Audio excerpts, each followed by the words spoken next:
Sœurs et frères dans le Christ, paix, joie, grâce, amour à chacun et à chacune de vous, de la part de Dieu notre Père et au nom de notre Seigneur Jésus-Christ, en ce dimanche où nous célébrons comme ça la fête de la Sainte Trinité.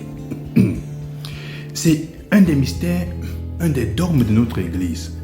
Et l'Église, le christianisme, l'Église catholique, disons comme ça, le christianisme, pour être précis, est l'unique religion qui parle de Dieu en termes de trois personnes, disons comme ça. Ce ne sont pas,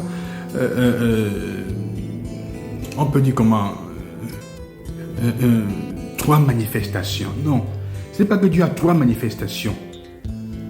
C'est difficile à expliquer d'ailleurs, comme on parle de mystère, mais c'est une manière de nous faire comprendre plus qu'autre, plus que les représentations physiques. Il s'agit de faire comprendre quel est le vrai, quelle est la nature même de Dieu. Le Dieu que nous servons, qui est-il? La parole de Dieu aujourd'hui, la première lecture, répond à cette question. En effet, les textes que nous écoutons ne nous disent pas, n'est pas le texte aujourd'hui de l'année A, n'est pas le texte classique de la rencontre de Moïse avec les trois personnages dans le livre de l'Exode. Non, ce n'est pas de la Genèse, ou d'Abraham plutôt, avec les trois personnages d'Abraham dans le livre de la Genèse. Ce n'est pas ce texte-là. Ce texte, paradoxalement, où Dieu à Moïse vient lui dire quel est son nom. Le texte nous dit, Dieu passa devant Moïse et lui dit, et proclama son nom, Seigneur, Seigneur, je suis le Dieu, je suis le Seigneur, lent à la colère, miséricordieux, tendre, miséricordieux, lent à la colère, plein d'amour et de vérité. Et l'évangile de la même longueur d'onde nous dit ceci, Dieu a tant aimé le monde qu'il a envoyé son Fils, afin que qui croit en lui pour ait la vie éternelle. Et il a envoyé son Fils pour qu'il puisse donner sa vie.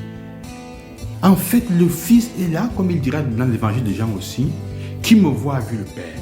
Il manifeste le Père. Jésus lui-même parle de la Trinité. Il fait comprendre qu'il n'est pas seul. Il nous fait comprendre que la Trinité, le Dieu que nous servons, est Père, Fils et Esprit Saint. Ça veut dire, pratiquement, qu'en différentes étapes, en différents moments de l'histoire du salut, Dieu décide de se présenter à nous d'une certaine façon. Cela nous parle plus, entre guillemets, des fonctions. Mais ce qui est important de savoir, Dieu nous fait comprendre qu'il est amour, il est miséricorde. Et il veut que nous puissions accepter. Et Moïse lui dira, sois au milieu de ton peuple. C'est la parole que je voudrais partager avec vous aujourd'hui, sur laquelle insister avec vous aujourd'hui. Sois au milieu de ton peuple. Nous savons qu'avec la chute d'Adam, Dieu se détache. Qui était venu habiter avec nous s'en va. Moïse dit maintenant, Seigneur, sois au milieu de ton peuple, habite avec ton peuple. Parce que, et la manière avec laquelle tu habiteras avec ton peuple, ce ne sera pas ta miséricorde. Maintenant, nos péchés ne nous seront pas comptés. Tu vas pardonner nos péchés. Nous sommes un peuple à la nuque raide. Ça veut dire, quel que soit ce qui va se passer, nous avons confiance, Seigneur, que toi, tu vas nous pardonner. Et Dieu veut que nous comprenions cela. Quel est le Dieu que nous servons? C'est un Dieu qui est tendre, lent à la colère, plein d'amour et de miséricorde.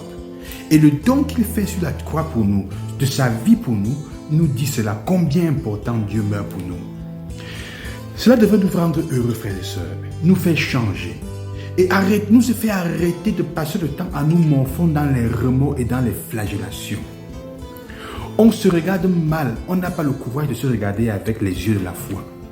Dieu, quand il nous regarde, il dit, mon frère, ma soeur, mon fils, ma fille, lève-toi. Tu vaux bien plus que ce que tu es en train de penser de toi. Tu vaux bien plus que la manière avec laquelle les gens te regardent. Et tu vaux bien plus que ton péché. Ça, c'est le Dieu que nous servons. Son nom, l'imprononçable, est avant tout le miséricordieux. Il est le miséricordieux. Il est celui qui ouvre grand les bras, qui nous accueille avec les sentiments du terrain d'une mère qui donne la vie. Et pour que nous ayons la vie éternelle, ça veut dire que nous le connaissions. La vie éternelle, c'est connaître Dieu lui-même. C'est connaître sa miséricorde. C'est en faire l'expérience.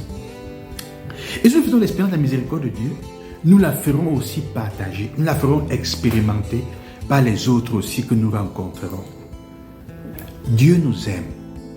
Et il est prêt à donner sa vie pour nous.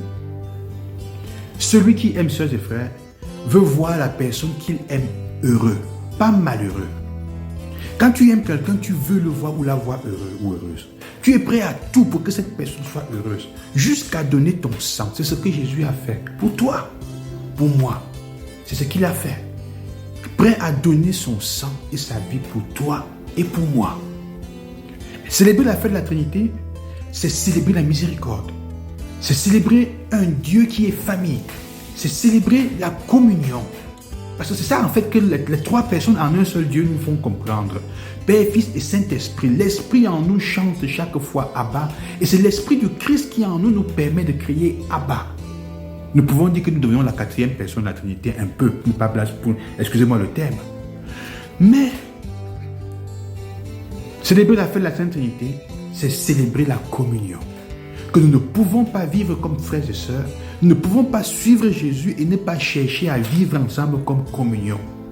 Et ne pas chercher à mettre en valeur les différentes capacités et qualités que chacun et chacune de nous a.